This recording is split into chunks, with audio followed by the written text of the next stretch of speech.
Assalamualaikum, salam Ramadan.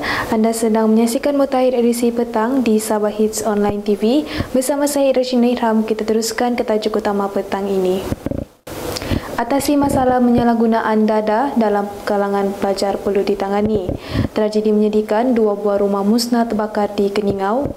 Seorang lelaki maut dalam kejadian bermain bola sepak di Kompleks Sukan Penampang.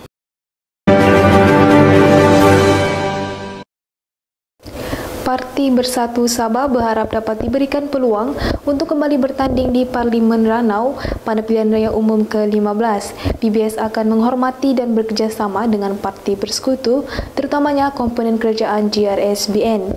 Timbalan Ketua Menteri yang juga Ketua Bahagian Parti Bersatu Sabah Kundasang, yang berhormat Dr. Joakim Gusalam berkata, parti itu akan angkur dengan apa juga keputusan di peringkat atasan, dan beliau menyuruh kepada semua pemimpin parti agar tetap bersabar, setia dan bersatu hati.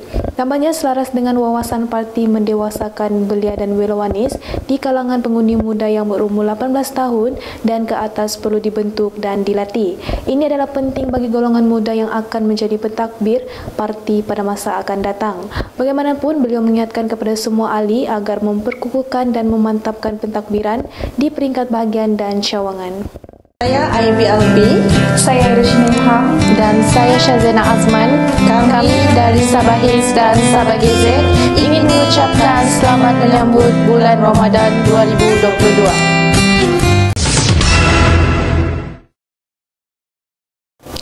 Umat Islam khususnya di negeri ini disarankan untuk terus memanfaatkan bulan Ramadan dengan memperkukuhkan silaturahim dan perpaduan.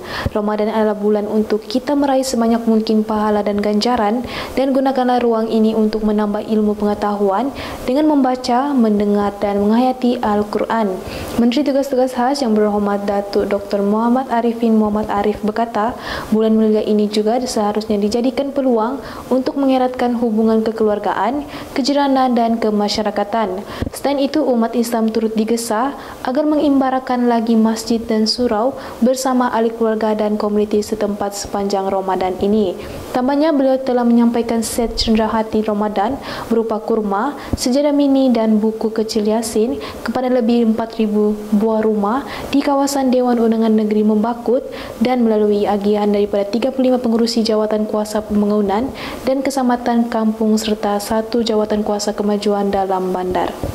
Kita kembali selepas ini.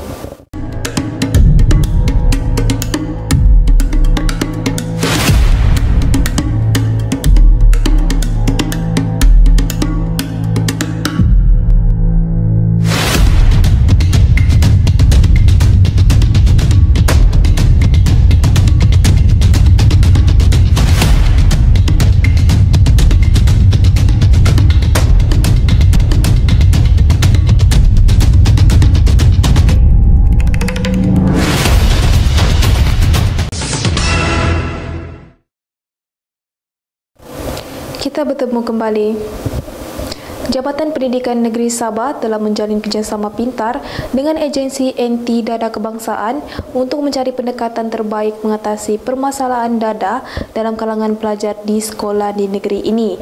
Disiplin merupakan satu komponen penting dalam kesistem persekolahan yang berkait rapat dalam pembinaan akhlak, moral serta tata susila ke arah melahirkan manusia yang sempurna. Pengarahnya Datuk Dr. Mistirin Radin berkata, masalah kemeserotan disiplin kini menjadi cabaran utama dalam dunia pendidikan sekaligus memerlukan kerjasama semua pihak untuk mengatasinya. Aktiviti yang tidak sehat ini bukan sahaja menjejaskan pencapaian akademik, malah memberi kesan kepada pembentukan sosial dan moral.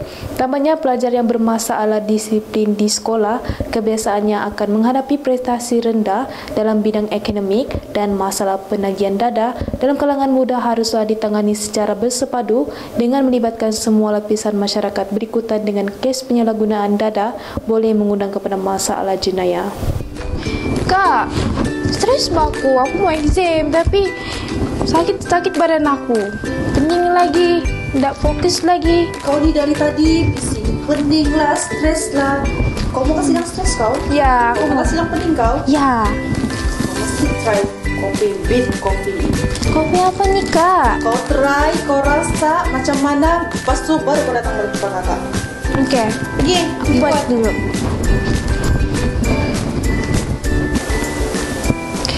Tadi kakak aku cakap kopi ni boleh kasih.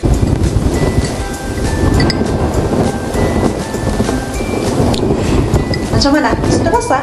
Sudah, sedap wah. Betul kan apa kakak cakap? Ya, betul. Kamu di luar sana yang meminati kopi, kamu kena try Beat Coffee.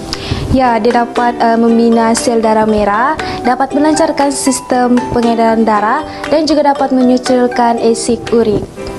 Kak, stok ni masih banyak kak? Jangan risau deh, stok ni memang banyak. Kamu di luar sana yang mau mencuba, kamu boleh terus hubungi nombor yang tertera. Bah, jom kita stray dorang mama. Jom. Beat Coffee, terasa nikmatnya.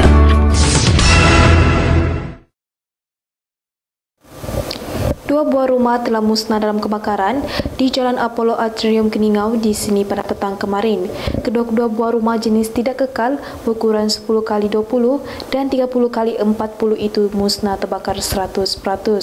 Menurut Pusat Gerakan Operasi Bomba Sabah, Balai Bomba dan Penyelamat Keningau telah menerima panggilan kecemasan pada jam 3.45 petang dan sepasukan anggota diketuai oleh Pegawai Operasi Pegawai Bomba Kanan 2 Diong Hoi Min terus bergegas ke lokasi kejadian. Tambahnya pasukan bomba bertindak memadamkan api dengan menggunakan 2 aliran 200 kaki 4 pancutan sumber air dari water tanker dan pilih bomba yang berhampiran.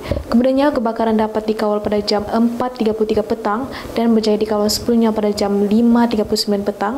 Bagaimanapun tiada kecederaan atau kemalangan jiwa dilaporkan dalam kejadian berkenaan. Kita kembali selepas ini. Beat Coffee ni so-called healthy-licious coffee. Kita nak berubah daripada kopi yang tak sihat kepada kopi sihat. Ianya diadun menggunakan ramuan ubi merah, red beet. Saya rasa pengguna hari ini bijak, mereka boleh google apa itu red beet atau ubi beet merah yang khasiatnya diakui oleh masyarakat dunia, oleh pakar-pakar seperti pakar jantung dan sebagainya. So maka Beat Coffee diadun sebegitu rupa dengan 40 gram satu sachet, dengan aura kopinya, rasanya yang setakat ini ramai meramalkan Beat Coffee boleh menjadi kopi Malaysia bertaraf dunia. Beat Coffee, terasa nikmatnya.